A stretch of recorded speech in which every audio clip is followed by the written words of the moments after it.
Inilah keadaan Gaza saat ini. Israel di tanah Palestina ini adalah dia bukan sebuah negara. Dia adalah sebuah pemikiran yang melanjutkan program penjajahan dari Barat untuk menguasai satu wilayah terpenting di tengah-tengah Arab, bahkan terpenting di dunia.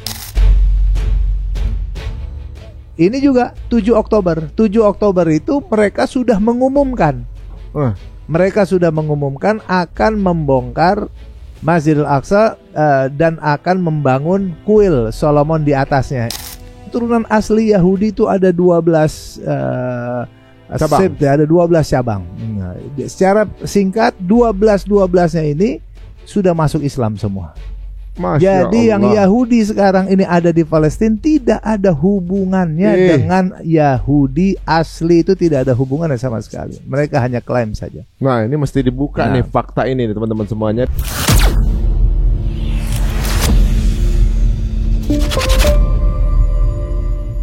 Kita akan langsung dapat informasi A1 dari dalam, karena sekarang kita punya tamu yang benar-benar bisa dibilang nih sumber A1. Beliau ahlinya dalam urusan Gaza, urusan Yerusalem, urusan Aqsa. Beliau ahlinya. Udah keliling dunia karena dimintai ilmunya oleh banyak negara. Ya, ada dari Turki, dari negara mana aja gitu. Sampai beberapa negara kemarin, sampai sekali perjalanan 24.000 km perjalanan. 390 kajian masuk ke dalam televisi-televisi karena beliau menyebarkan informasi langsung dari dalam untuk dunia. Nah, sekarang alhamdulillah kita sudah bersama beliau di sini. Beliau adalah anggota pendiri Asosiasi Cendekiawan Palestina, anggota Komite Yerusalem dari Asosiasi Cendekiawan Palestina, anggota Wali Yerusalem, anggota Akademi Al-Aqsa. Dan bukunya udah terbit karena ada 12 buku, di antaranya tentunya juga judul The 40 of Jerusalem, dicetak dalam berbagai bahasa.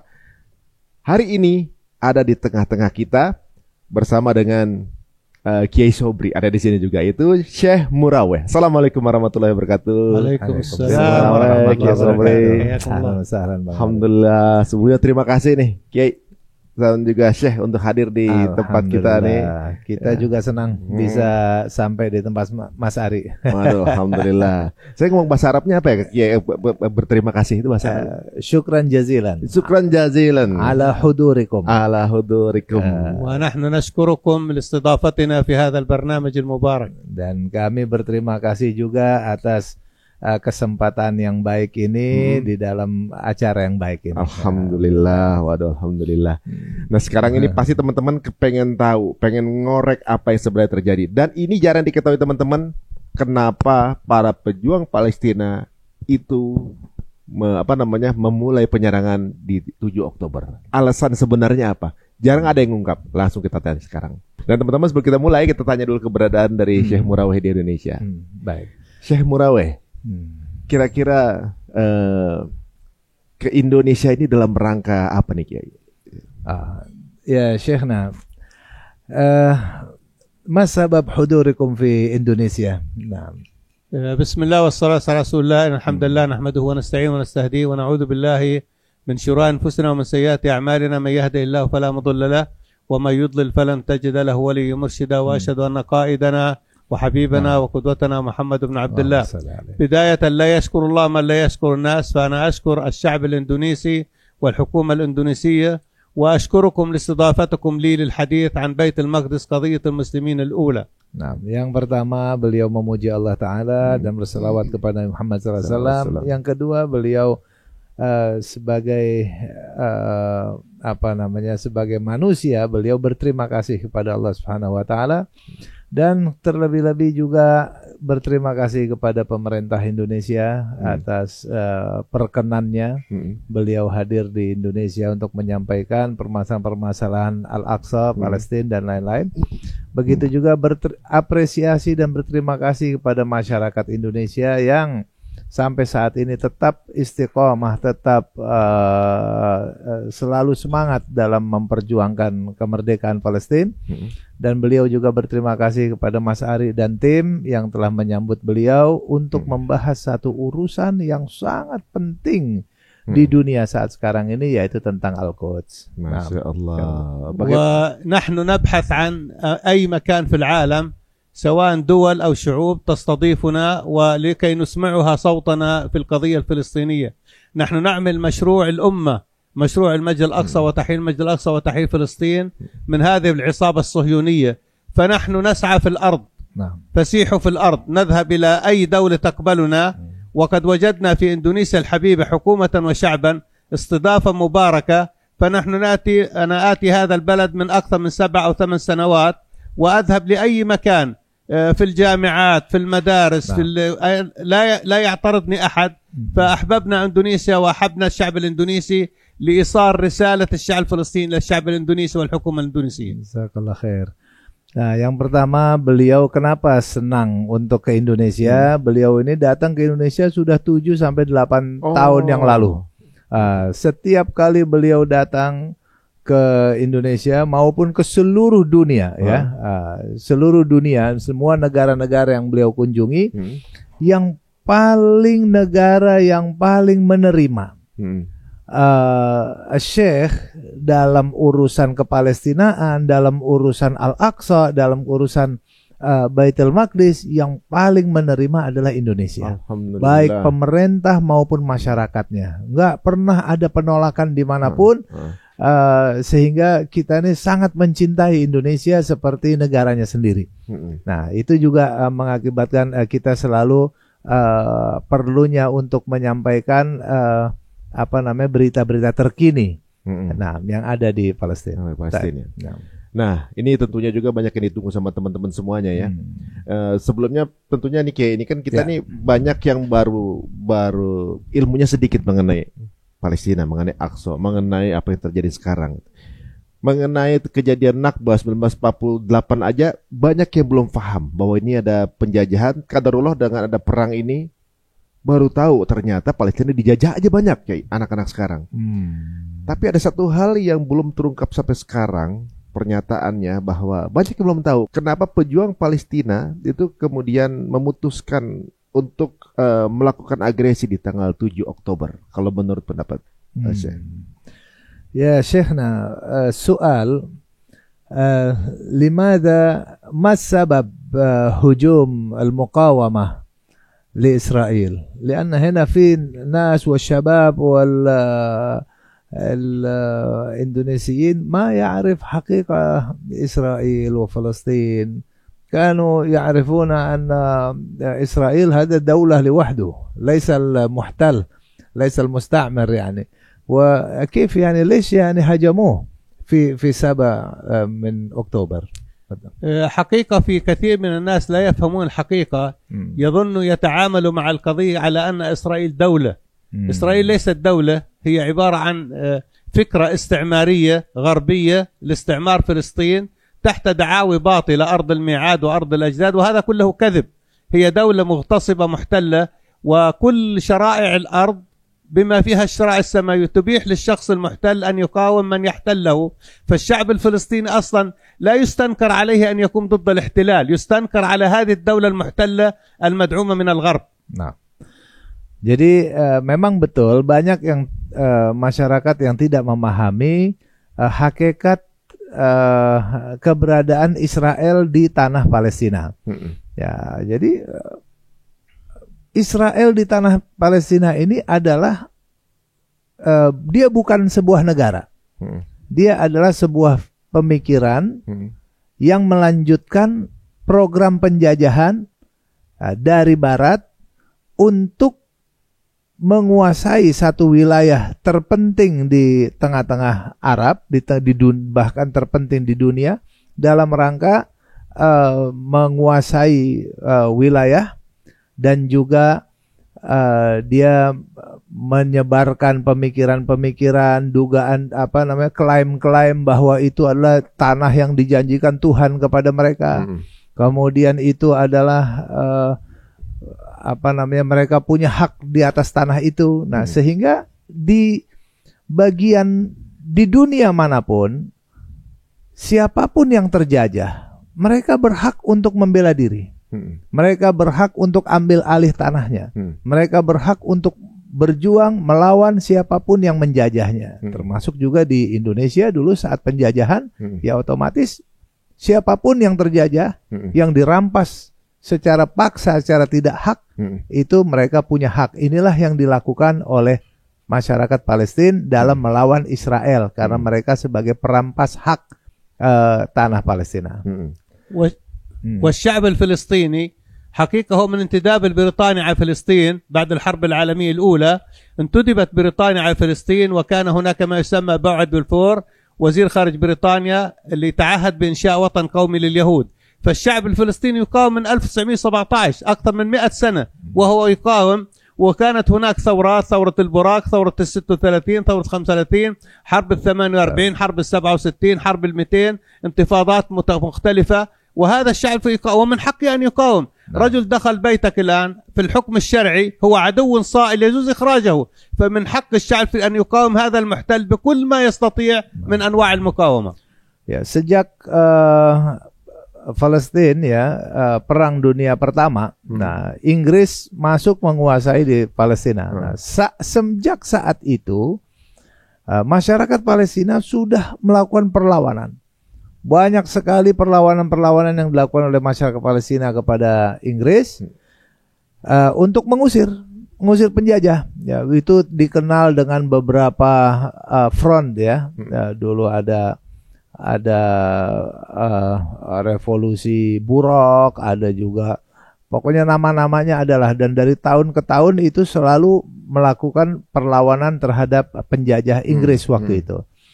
Nah, ya sebagaimana orang apabila rumahnya diambil atau orang lain masuk ke rumahnya, kemudian merampas isi rumah, ya hak sebagai orang pemilik rumah untuk mengusirnya.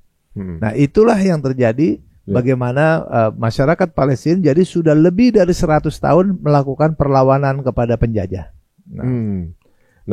ومنذ 48 نحن نتكلم عن 77 سنة أعلنت هذا الكيان بعد بريطانيا أن وطدت حكم الصهاينة وساعدتهم في إنشاء الدولة اللقيطة. من 48 حتى 2024 انتفاضة 7 أكتوبر، والشعب الفلسطيني في جهاد وفي قتال وفي صراع مع هذا المحتل الآن. لكن في الفترة الأخيرة أصبحت القضية الفلسطينية في طي النسيان، لا أحد يعرف بها، والصهاينة يقولون هذه فلسطين لنا. حتى الضفة ما تسمى بالضفة الغربية ما بعد 67، هذا الذي احتل في 67 يقول ليس للفلسطين أي حق الآن. فقامت اللي هي 7 أكتوبر لإعادة القضية لمركزيتها، إحياء قضية فلسطين عند الناس الآن، والظلم الذي وقع الشعب الفلسطيني سابقا ولاحقا، وكذلك المسجد الأقصى، اقتحامات متواصلة للمسجد الأقصى. كل هذه الأمور دفعت الشعب الفلسطيني لينتفض في وجه هذا المحتل. Ya, jadi sejak kita lihat dalam sejarahnya bahwasannya Inggris saat menjajah Palestina, ya sejak Perang Dunia Pertama, nah itu memang Inggris ini menyiapkan kader negara berikutnya, yaitu Israel. Dengan segala program Zionisme dan lain-lain, itu semua didukung oleh Inggris. Nah, Inggris lah yang membuka kesempatan itu, memasukkan orang-orang Zionis begitu banyak dari seluruh dunia, dimasukkan ke Palestina. Nah, semenjak saat itu tahun 1948 Inggris mundur dan dinyatakan berdirinya negara Israel di atas tanah Palestina. Nah, itu mereka pendatang semua, bahasanya bukan bahasa Arab, itu orang asing semuanya. Nah, semenjak itu juga program berjalan terus-menerus, perampasan tanah-tanah sampai tahun 1967 mereka mengklaim bahwasannya tempat yang paling sensitif yaitu Al-Quds, tepi barat, West Bank, yang di dalamnya ada Masjidil Aqsa, mereka sudah klaim itu sebagai milik mereka. Dan di mana itu ada Masjidil Aqsa, dan itu adalah tanah suci bagi kaum muslimin. Nah, semenjak itulah tapi dengan berjalannya waktu seakan-akan ini karena mereka menguasai media sehingga mereka itu bisa membuat opini itu seakan-akan benar, seakan-akan itu adalah milik mereka. Nah, ini tanah milik mereka sehingga Palestina ini jadi tidak punya hak di atas tanahnya. Nah, maka dalam kesempatan kali ini sampai terjadi peristiwa 7 Oktober. Nah, inilah yang mengakibatkan bahwasannya pembahasan Baitul Maqdis, pembahasan penjajahan, pembahasan pemilik tanah, pemilik asli adalah orang Islam di atas tanah Palestina. Nah, di situ juga kembali lagi ke pusatnya, yaitu pembahasan berpusat pada Palestina sebagai pemilik, sebagai penduduk asli, ya, nah, penduduk asli di Yerusalem dan seterusnya. Yang pertanyaan saya begini, Kiai, apakah sama Israel, negara Israel ini dengan Bani Israel yang ada di Quran? Ini kan sepertinya seolah-olah ada masyarakat Muslim yang merasa memang mereka sering disebut dalam Islam dan kemudian di Quran. Nah, mungkin mereka ada pilihan, ada bilang seperti itu. Bahkan di Islam bisa bilang begitu. Apakah sama ini Israel yang negara ini dengan Bani Israel? Baik. Soal hal ismul Israel hada nisbah ila Bani Israel ila maktub fil Quran. Yani haula yani صحيح يعني بنو إسرائيل بالاختصار عشان أنا أترجم لهم. نعم. هؤلاء ممن يدعون أنهم من بني إسرائيل ليس لهم علاقة بني إسرائيل. Ya, jadi mereka ini tidak ada hubungan sama sekali.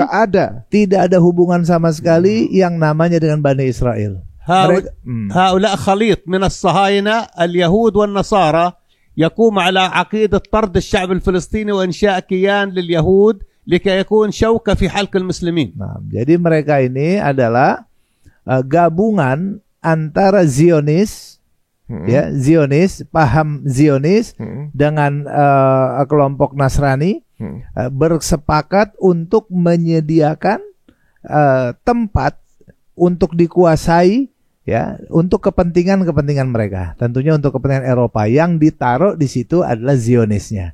Nah, dari situ, nah, sehingga cuman mereka mengklaim di sini sebagai mengklaim sebagai Bani Israel, ini tanah yang dijanjikan, seperti itu. Berarti mereka bukan Yahudi asli, maksudnya campuran. Yani haula Yahudi asli. ليسوا لهم علاقة باليهود. Mereka nggak ada hubungan dengan Yahudi. هؤلاء كانوا في بحر قزوين يدينوا بالديانة الوثنية. شوية عشان كانوا في بحر قزوين دخلوا في الديانة اليهودية كدين وليس كقومية، ثم خرجوا إلى بولندا، ثم إلى بريطانيا، ثم أمريكا. فهؤلاء أصلهم إسلاميين وليسوا ساميين، ليس لهم علاقة بالجنس السامي أبدا. Nah, jadi mereka itu awalnya berasal minin fil awal ana nasit min Bahar Qazwin. Nah, dia tuh berasal dari pesisir laut Qazwin. Itu asalnya mereka dari situ.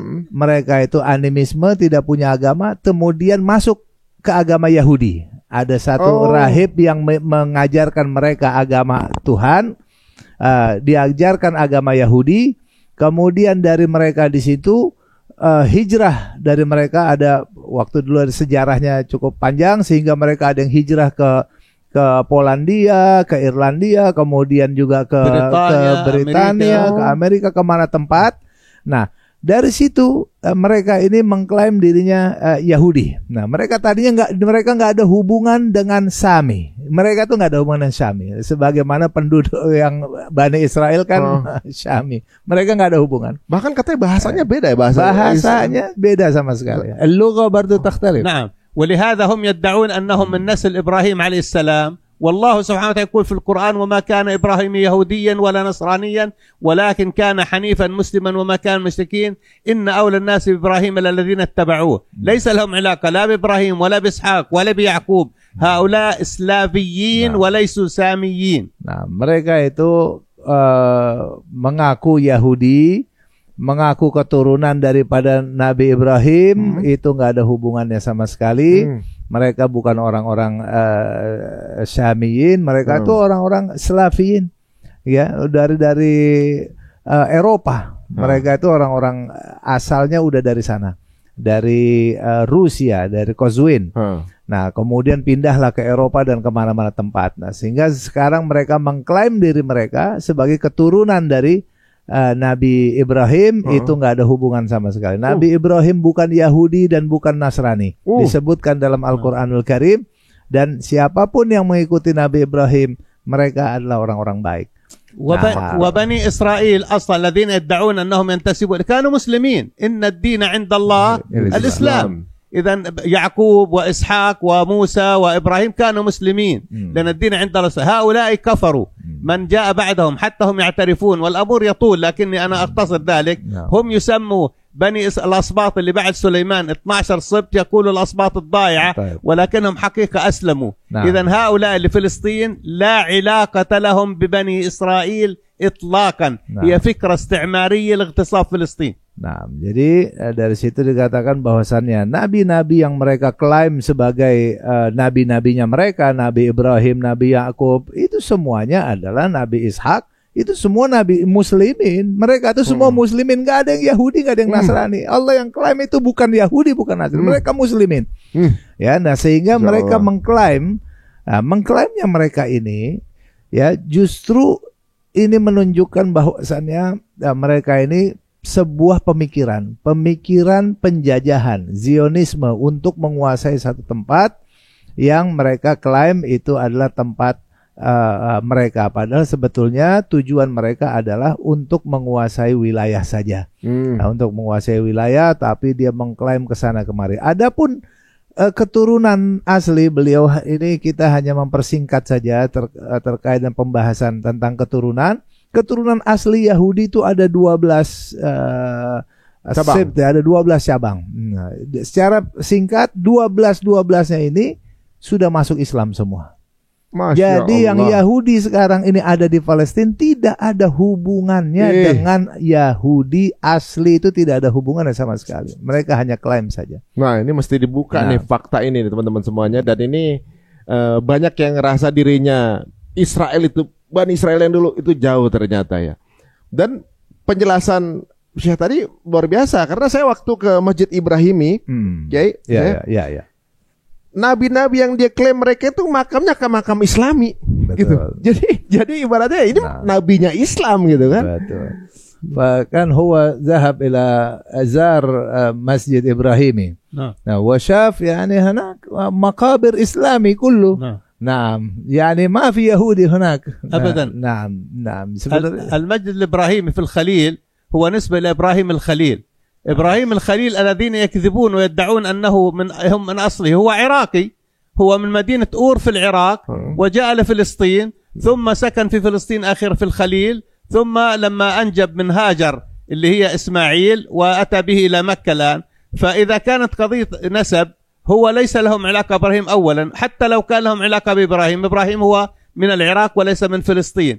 وموسى عليه السلام سكن في مصر وما دخله فلسطين، فهم يكذبون. هذه فكرة استعمارية كاذبة لا علاقة لها بنسب. ولو كان الأمر قضية ديانة هناك 200 مليون مسلم في الصين، إذن يطالب المسلمون في نصف الصين.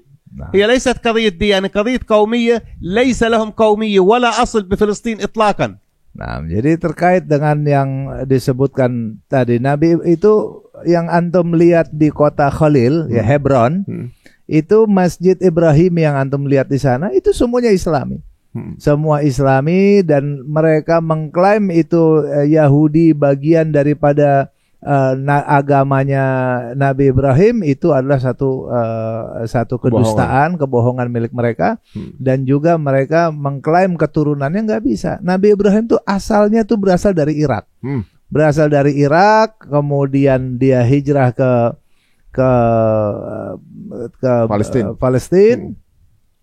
Nah, kemudian begitu juga seperti Nabi Musa. Mereka mengklaim mereka umatnya Nabi Musa. Nah, Nabi Musa itu di Mesir. Nah, jadi nggak juga ini mereka ini orang mana? Mereka bukan orang Irak, mereka juga nggak ikut orang Mesir, mereka hanya klaim-klaim saja itu Nabi Musa, Nabi saya, Nabi Yahudi. Ente orang mana?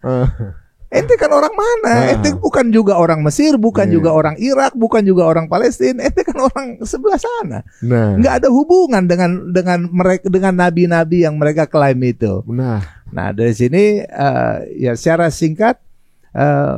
Ini mereka semua adalah pemikiran penjajahan gitu untuk menguasai satu wilayah demi kepentingan Zionis dan kepentingan Eropa. Sebetulnya hanya itu.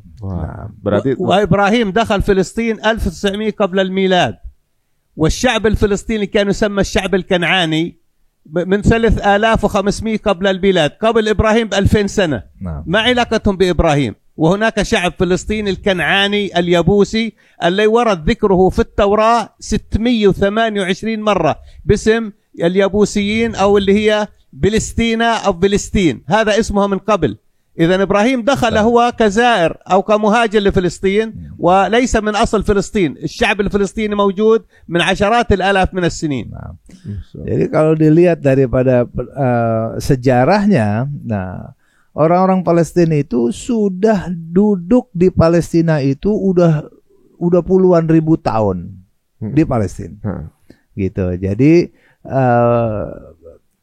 seperti Nabi Ibrahim itu pendatang di sana. Nah, orang Palestina sudah ada duluan. Suku yang disebut bahkan di dalam Taurat dikatakan ini kelompoknya namanya Kan'an. Dia Kan'aniyin namanya. Orang-orang Palestina ini namanya orang-orang Kan'aniyin.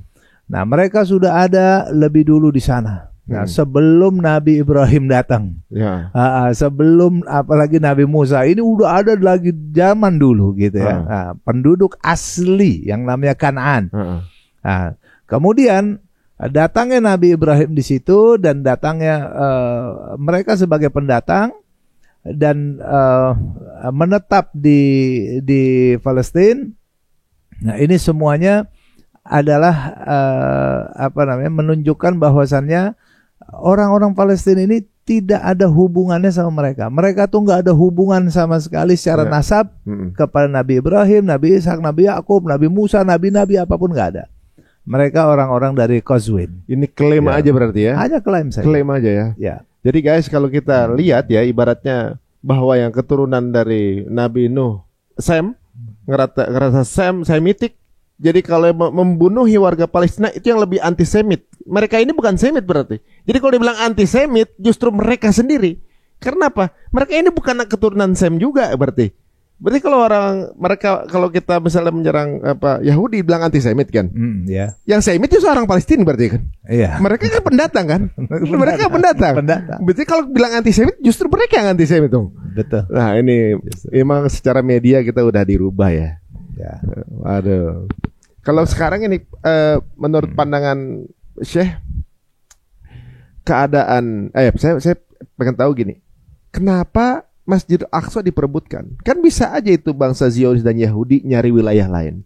Kenapa harus Aqsa?